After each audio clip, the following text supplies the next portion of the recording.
Braqué, braqué. Toujours dans le viseur. Les voitures, je les vois plus pareil qu'avant.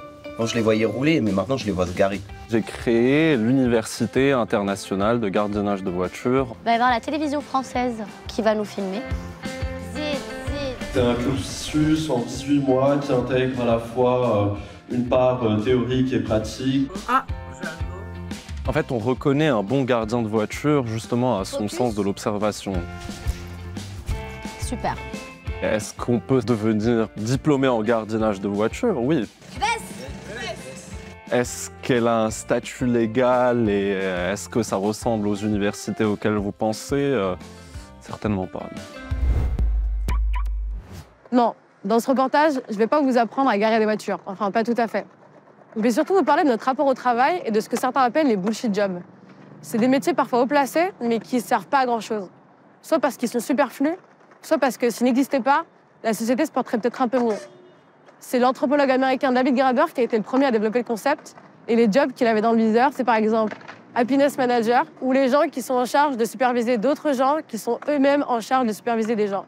Contrairement à des jobs comme éboueur, femme de ménage ou caissière qui sont essentiels à la société, mais qui sont dévalorisés socialement, les vrais bullshit jobs, eux, sont généralement très bien perçus.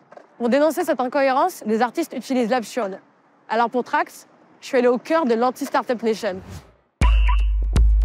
Je suis passé du statut d'artiste, on me disait « Ah mais en fait je fais de la peinture » à « Ok, tu es fondateur d'une entreprise ». J'ai commencé mon enquête à l'UIGV, Université internationale de gardiennage de voitures en banlieue parisienne. C'est une école pas comme les autres, où on apprend à garer des voitures. Ici, nous, le jeu vidéo permet à nos étudiants de se préparer, de se confronter au monde professionnel, mais de manière virtuelle. C'est Smaïl Arlaoui Fdili, un ancien étudiant en école d'art originaire du Maroc, qui a lancé le concept en 2019, en observant des gardiens de voitures en bas de chez lui à Marrakech. Ce métier est très répandu dans les pays du Sud global. La plupart du temps, ce sont des hommes qui aident les conducteurs à se garer et surveillent leur véhicule jour et nuit en échange d'une rémunération très modeste. Salam alaikum. مرحبا بكم في لعبة الفيديو للجامعة الدولية لحراسة السيارات. Là, il y a une colonne là. Ouais, voilà. Et avec ton doigt, fais comme si tu tires au pistolet. Change de position. C'est bon, je l'ai. Voilà, super. بركة على اليمين بركة على اليمين بركة على À اليمين. gauche, à gauche, à gauche, à gauche. En tout cas, il est méga clair, le professeur. Il y a des gestes très basiques sur lesquels énormément de notre enseignement est basé. C'est le zid, zid, zid, hbs, braquer, braquer, braquer, rja l'or. Oui, c'est à peu près ça. Si tu as plus de 70 points, tu es admissible à l'UGV. Là, manifestement, tu ne l'es pas. C'est trop tard. Félix fait partie des personnes qu'on a accueillies ici qui étaient en recherche de réorientation, de vraiment trouver leur, comme on dit chez nous, notre créneau pour l'avenir. Ah oui. Donc ça lui a vraiment permis de...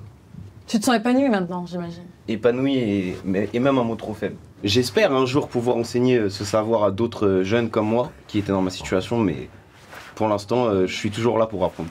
Tu peux remplir ce formulaire Ok. et être admissible à l'UGV. C'est méga sérieux, hein. Bien sûr, on est très sérieux. Ce projet et toute cette idée, cette réflexion-là, elle m'est venue un peu en étant étudiant aux Beaux-Arts à Cergy.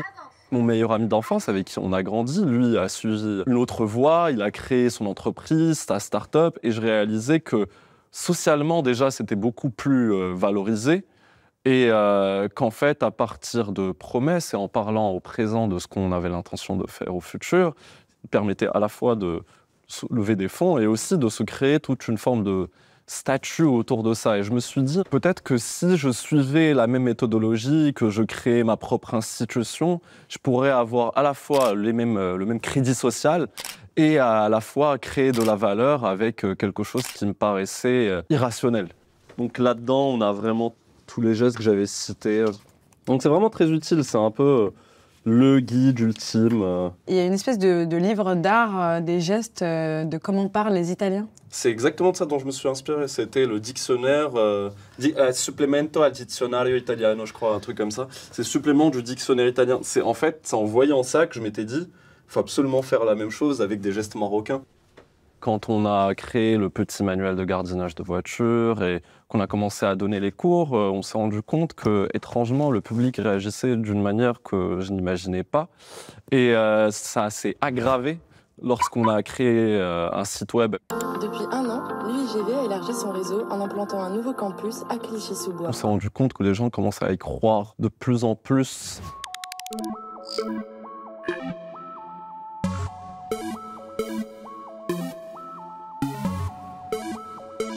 Et cette université, elle existe vraiment?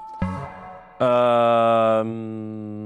suis un peu nerveux, je me dis, putain, ça va être la première fois que je vais dire que c'est faux. Tu vois? Lui, c'est Abdelrahim, le gardien de voiture en bas de chez Smaïl à Marrakech, et le point de départ de son projet artistique. Oui, cette université est un canular, une arnaque même, pour ses possibles investisseurs. Mais en réalité, il voulait surtout rendre hommage à ce métier fatigant, ennuyeux et peu considéré dans la société, bien qu'il participe à la sécurité et à la bonne circulation du quartier. Le gardien de voiture en bas de chez mes parents, Abdelali, je lui ai dit, mais en fait, pourquoi tu fais ça? Il me dit, mais en fait, j'ai pas trouvé d'autre job. Et quand je lui ai demandé, mais est-ce que tu aimes bien être gardien de voiture? Il m'a dit, mais non. Et je trouve ça assez drôle, le décalage qui existe entre comment je présente le projet comme étant révolutionnaire, ou en tout cas un métier d'avenir, et juste sa réalité qui est extrêmement précaire.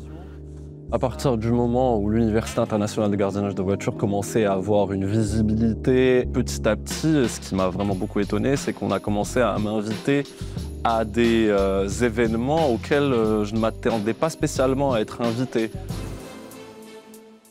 Par exemple, le Metaverse Summit, où justement tu avais énormément d'entreprises de la NFT et de la tech qui étaient invitées. Tu avais ces startups qui proposaient un peu leur formule, et nous, du coup, qui montrions le jeu vidéo en réalité virtuelle et qui, simplement, on affirmait être une université qui voulait révolutionner la pédagogie grâce à ça. Par la suite, j'ai été aussi invité au Forum des entrepreneurs marocains à Dakhla.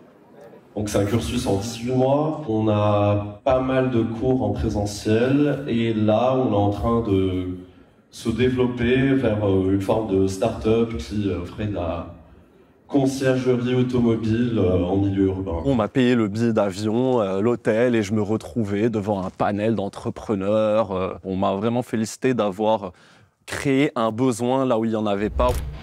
J'ai ça dans la fac, mais genre... malade. Si, mais ah vas-y, mets-nous ce merveilleux badge. T'es fashion, hein? Maintenant, c'est toi qui es responsable de ça.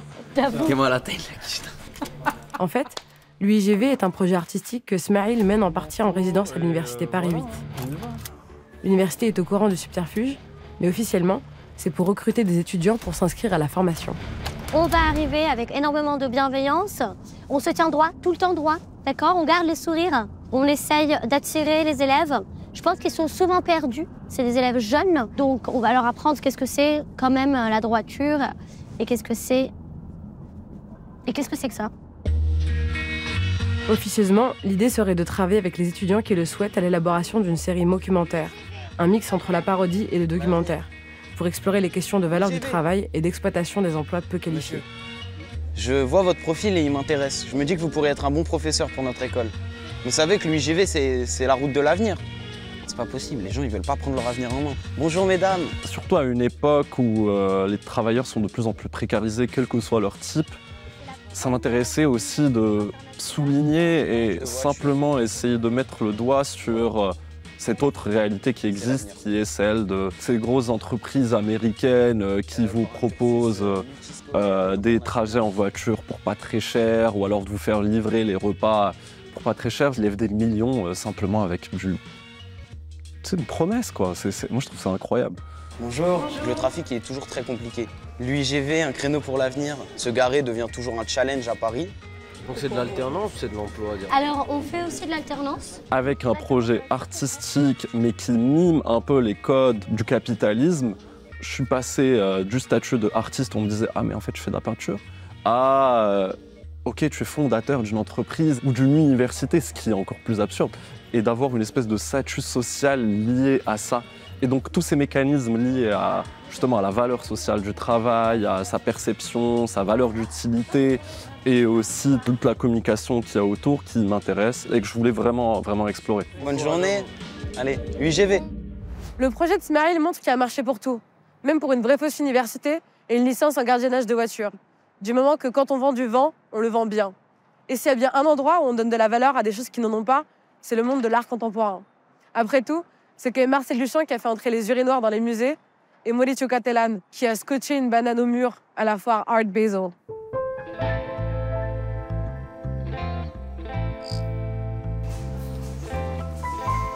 En 2023, Rita Sqili et Selim Baili, deux artistes marocains basés à Amsterdam, ont monté une exposition performance pour mettre en lumière l'absurdité de la spéculation dans le marché de l'art.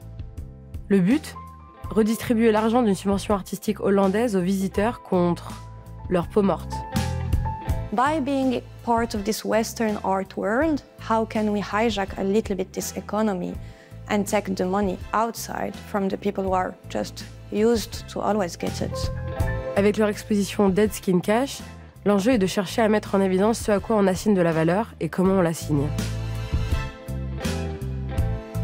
So these were the bags that you would give to people when they would come to the exhibition? Yeah, it was a toolkit. A form paper. Very official form paper. Yeah. Is there like a good technique or something? No. You have to find yours. There was a big aspect of disgust, first of all, and distrust. People didn't trust such a good offer. Some people were afraid that we could maybe clone them. Others were afraid that we could maybe do something with their cells. And some just didn't care and just wanted the money. Après avoir passé plusieurs semaines à médiatiser l'exposition sur les réseaux ou dans les rues d'Amsterdam, avec des affiches disant « Get money for your dead skin », c'est-à-dire « Gagner de l'argent pour vos peaux mortes », près de 800 personnes sont venues le jour J. Chaque visiteur était invité à donner au minimum 1 gramme de peau morte contre 20 € en liquide. 2.8. It's a record. Il n'y avait pas de plafond maximum, donc certaines personnes ont pu récupérer jusqu'à 100 €. Also, there's a thing that we were surprised to, that nobody really counterfeited. The honesty of people was quite... Because you can literally just get any dirt from any corner. Yeah. You're right. Why is like dead skin a valuable currency? The main point of it is that everybody has it. And then what happens if you assign a value to it? Monetary value. I already gave too much to my project. I have nothing more. Oh, wow. That's... I also feel the main reaction was about money itself instead of dead skin. What can we do for money? And in a certain way, this project is just putting the finger on labor, on work, on how much can we sell ourselves for production. Ce projet artistique cherchait à rendre visible l'argent liquide à Amsterdam. C'est une grande place financière européenne où tu peux passer des semaines sans utiliser du cash et où toutes les transactions se font en carte de débit. Over time, it shrinks a bit because it loses water. Okay. So your value will go a bit. Lose its values. So this is shared, huh? Yes. 3 people's dead skin value. You might get like 10 euros for it. 10 euros? Maybe less. Nice. It was also interesting to see how sometimes the invitation was well received, but the transactional element of it, or giving money, then the tone changed into the opposite of. You remember this Irish couple, tourists, who came and, you know, weekend in Amsterdam, red light district, oh, this is fun, art project. And then, oh, yeah, let's scrub our fees, oh, fun. And we are gonna be part of an artwork. And then, oh, no, money, no, come on, I don't need money. Yeah. And it's, while many people around were, yeah, great, cash. How much are we aware? And we want also to show, to make visible this awareness of getting money through selling ourselves. Selling dead skin or working hour, or yeah, at the end it's almost, yeah, the hour rate was better for dead skin than for many works, or at least on the basic income of the Netherlands. Yeah. Thank you. De plus en plus de personnes se questionnent sur le sens et la valeur du travail dans des sociétés soumises aux lois du marché et à la spéculation financière croissante. Mais les artistes que j'ai rencontrés vont plus loin. Ils interrogent la notion que tout travail mérite salaire en démontrant l'absurde d'un monde dans lequel la valeur de nos métiers ne dépend pas de leur utilité, mais du regard qu'on porte sur eux. Ils nous interpellent. Est-ce que la vraie arnaque, c'est pas le monde du travail tel qu'on le connaît aujourd'hui? Tout ça, ça a commencé du fait qu'en étant marocain en France et que je devais prouver à l'État français, que je le dois toujours d'ailleurs, que j'ai aussi une valeur économique en France, donc en tant qu'artiste et en tant que personne, j'ai dû suivre une espèce de forme de chemin et suivre une forme de logique qui a fait que petit à petit, je me suis construit cette espèce de dimension liée à voilà, l'idée du succès capitaliste d'aujourd'hui avec quelque chose qui, clairement, si on regarde d'assez près, on voit que c'est un peu absurde. Sinon, je serais millionnaire. Hein.